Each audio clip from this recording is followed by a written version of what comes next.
क्योंकि जब दिल्ली के अंदर किसान मूवमेंट चला था तो उस किसान मूवमेंट में हमारे मुसलमान भाइयों ने जो साथ मुसलमानों ने दिया था, तो अब ये हमारा भी फर्ज बनता है कि हम भी अपने मुसलमान भाइयों का कंधे से कंधा मिलाकर साथ दें। अब शाहीन बाग में भी देखो सिखों ने लंगर लगाए थे वहां पर।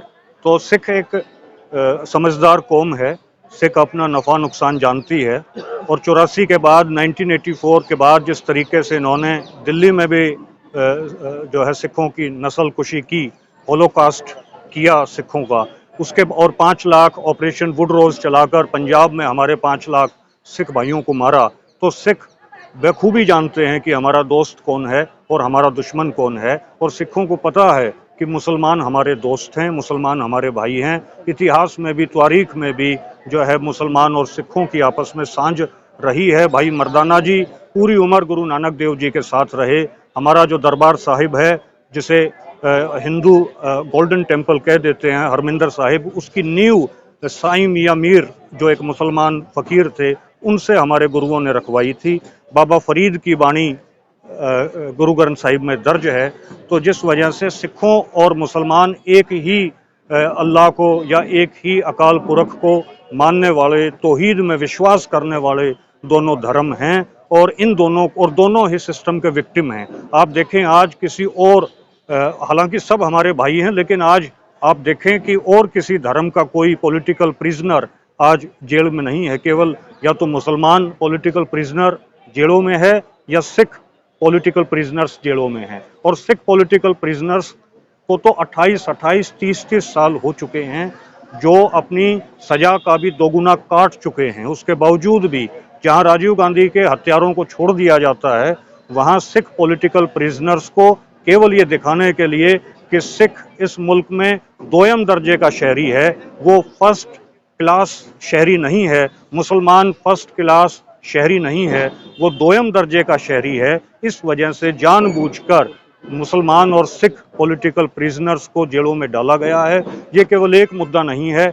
और जिस वजह से आपने जो सवाल किया कि वक़्फ़ के मुद्दे पर, निश्चित तौर पर जो है मुसलमान सिखों के साथ खड़ा होगा। क्योंकि जब दिल्ली के अंदर किसान मूवमेंट चला था तो उस किसान मूवमेंट में हमारे मुसलमान भाइयों ने किसान मूवमेंट के अंदर जो है लंगर चलाए थे, हमारा कंधे से कंधा मिलाकर हमारा साथ दिया था। वो जो हमारा जो साथ मुसलमानों ने दिया था, तो अब ये हमारा भी फर्ज बनता है कि हम भी अपने मुसलमान भाइयों का कंधे से कंधा मिलाकर साथ दें। पर आप जब यहाँ पर देखिए, फिर जलियांवाला बाग बना तो फिर डायर को सिखों ने वहां जाकर, इंग्लैंड में जाकर जो है उसको ठोका था। कौन बने? तो उधम सिंह, सारे ही उधम सिंह हैं, क्योंकि जब मार पड़ती है, जब जब बाण लागे तो रोष जागे। इस देश का, ये देश अभी मरा नहीं है। इस देश में तो हर एक आदमी उधम सिंह बनने की ताकत रखता है।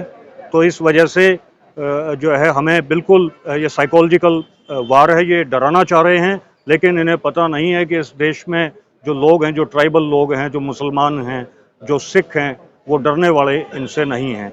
और बात यह है कि ये केवल मुसलमान की ज़मीन का ही मसला नहीं है। आज अगर इन्होंने मुसलमानों की ज़मीन को छीन लिया तो कल ये जाटों की ज़मीन भी छीनेंगे। क्योंकि ये जो लैंड, जो 3 कृषि कानून लेकर आए थे, ये हमारी हरियाणा, पंजाब की और जाट, गुजर हमारी ज़मीन को, इनको ज़मीन को छीनने की और फिर अडानी अंबानी कॉरपोरेट को देने की इनकी ये साजिश थी। अब वहाँ ये फेल हो गए तो ये सोचते हैं कि ज़मीन को छीनने का सिलसिला कहीं से तो शुरू हो, कि 3 कृषि बिलों की वजह से इनको माफ़ी मांगनी पड़ी।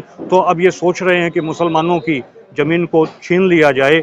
मैं वक़्फ़ आपका जो है पंजाब के अंदर बटाला में, गुरदासपुर में मैं लास्ट ईयर गया था, जहां हमने मियां सर फजल हुसैन साहब की कब्र हमें मिली और उनकी बेगम की भी कब्र है वहां पर। तो वो अल्लाह के कृपा से, फजल से केवल वही कब्र बची हुई है, बाकी पर तो कब्जा हो गया है। तो उसको भी हम लोग रेनोवेट करवाएंगे, क्योंकि बात वो कब्र का नहीं, मसला नहीं है। वो हमारे महापुरुष थे, हमारे लीडर थे, हमारे पुरखे थे, बात वहाँ पर है। तो मेरा कहने का मतलब ये है कि जो वक़्फ़ की ज़मीनें हैं, उनके अंदर उन महापुरुषों की, उन हमारे लीडरों की निशानियां हैं, जिन निशानियों को लेकर दोबारा से हम जो है इस मुल्क के हुक्मरान हो सकते हैं। तो ये उन निशानियों को मिटाना चाहते हैं वक़्फ़ की ज़मीन को हड़प कर।